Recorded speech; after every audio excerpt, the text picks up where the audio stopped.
Next topic है Pascal's law. देखो pascal नाम का एक साइंटिस्ट था, उसने एक लॉ बताया था जो हम लिक्विड के अंदर किसी भी पॉइंट पे प्रेशर को कैलकुलेट करने के लिए यूज कर सकते हैं।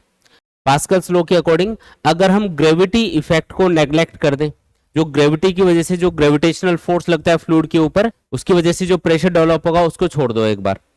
अगर हम ग्रेविटी इफेक्ट को नेग्लेक्ट कर दें तो पास्कल्स लॉ के अकॉर्डिंग किसी भी फ्लूइड को अगर आप कंप्रेस करते हो, उस पर प्रेशर इंक्रीज करते हो, तो वो जो प्रेशर होगा जो आप इंक्रीज कर रहे हो वो पूरे वॉल्यूम में यूनिफॉर्मली इंक्रीज होगा। ऐसा नहीं होगा कि किसी एक पोर्शन में प्रेशर बढ़ गया बाकी जगह पे प्रेशर उतना का उतना ही है, ऐसा नहीं है। हर जगह पे प्रेशर यूनिफॉर्मली इंक्रीज होगा। तो किसी भी फ्लूइड का जो प्रेशर है हर पॉइंट के ऊपर वो क्या मिलेगा, आपको बराबर मिलेगा। याद रखना है इसमें ग्रेविटी इफेक्ट को हमने नेग्लेक्ट किया है। जो फ्लूइड की वजह से जो प्रेशर डेवलप होता है ना, जिसका फॉर्मूला होता है रो जी एच, उसको कंसिडर नहीं करना है हमको, उसको हम एक बार नेग्लेक्ट कर रहे हैं। तो जितना भी प्रेशर इंक्रीज किया जाएगा किसी भी फ्लूइड के ऊपर वो पूरे वॉल्यूम में हर पॉइंट के ऊपर यूनिफॉर्मली इंक्रीज होगा। तो हर पॉइंट का प्रेशर बढ़ जाएगा और साथ में जो कंटेनर है उसकी वॉल्स के ऊपर भी प्रेशर इक्वली इंक्रीज होगा। ये होता है पास्कल्स लॉ।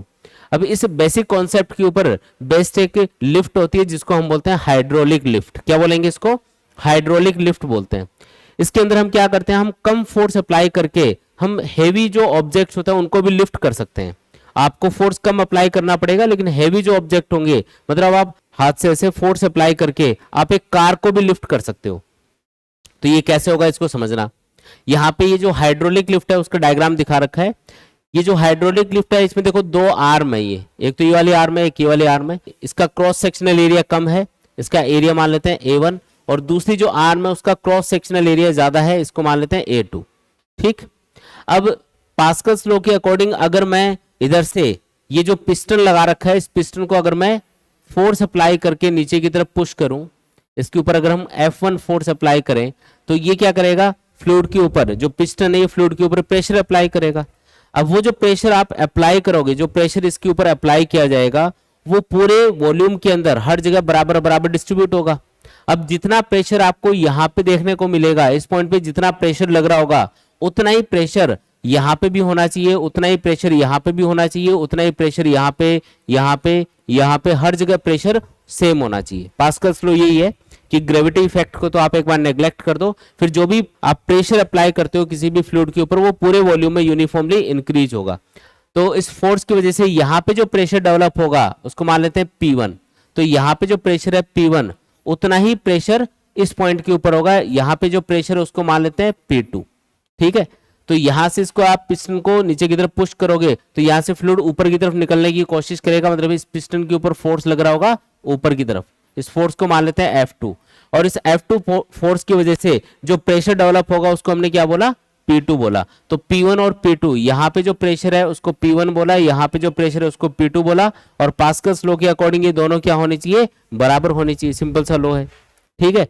P1 की जगह हम क्या लिख सकते हैं, फोर्स अपॉन एरिया, यानी कि फोर्स अप्लाई किया है F1, क्रॉस सेक्शनल एरिया है A1। इधर क्या लिखेंगे, P2 की जगह F2 अपॉन A2। फोर्स यहाँ पे जो पिस्टन के ऊपर डेवलप हो रहा होगा वो F2 है, क्रॉस सेक्शनल एरिया इसका A2 है। अब यहाँ पे जो F2 है वो कैलकुलेट कर लो। F2 इक्वल टू क्या आएगा बताओ, ये आएगा F1 into A2 upon A1। अब ये जो फॉर्मूला इसे ध्यान से समझना कि इससे क्या हमको फायदा होगा। मान लो कि आपने इधर 10 न्यूटन का फोर्स अप्लाई किया, कितना फोर्स अप्लाई किया, 10 न्यूटन का फोर्स अप्लाई किया, और ये वाला जो क्रॉस सेक्शनल एरिया है इसकी कंपैरिजन में ये इधर वाला जो क्रॉस सेक्शनल एरिया है ये मान लो 10 गुना बड़ा है। A2 क्या है, A2 है 10 टाइम्स देन A1। ये वाला क्रॉस सेक्शनल एरिया क्या है, ज्यादा, और ये वाला क्रॉस सेक्शनल एरिया क्या है, कम। ये जो सेकंड वाला क्रॉस सेक्शनल एरिया है ये कितना ज्यादा है, इससे 10 टाइम्स ज्यादा है। तो इस फॉर्मूले के अकॉर्डिंग आपने इधर फोर्स कितना लगाया, 10 न्यूटन, उधर कितना फोर्स लग रहा होगा इस पिस्टन के ऊपर, तो कैलकुलेट करके देखो। ये आएगा F2 इक्वल टू F1 की वैल्यू 10 ले लो, A2 अपॉन A1 क्या होगा, तो A2 10 टाइम्स है A1 का, तो ये रेशियो आएगा 10, यानी कि आ गया 100 न्यूटन के बराबर। यानी कि आपने इधर फोर्स तो लगाया 10 न्यूटन का, लेकिन उधर वाले पिस्टन पे फोर्स कितना लग रहा होगा, 100 न्यूटन का फोर्स लग रहा होगा। तो उधर अगर आपने कोई हैवी ऑब्जेक्ट भी रखा हुआ है, कोई हैवी ऑब्जेक्ट भी रखा हुआ है तो उसको भी आप इजीली लिफ्ट कर सकते हो कम फोर्स अप्लाई करके। आपको फोर्स तो 10 न्यूटन अप्लाई करना पड़ा, लेकिन उधर आउटपुट क्या मिला, 100 न्यूटन मिला, यानी कि फोर्स कम लगा के हम भारी ऑब्जेक्ट को भी क्या कर सकते हैं, लिफ्ट कर सकते हैं।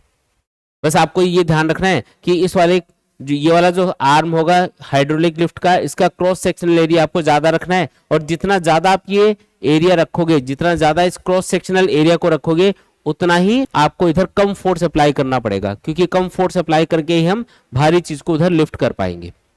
तो ये हाइड्रोलिक लिफ्ट का प्रिंसिपल है, आसान है एकदम।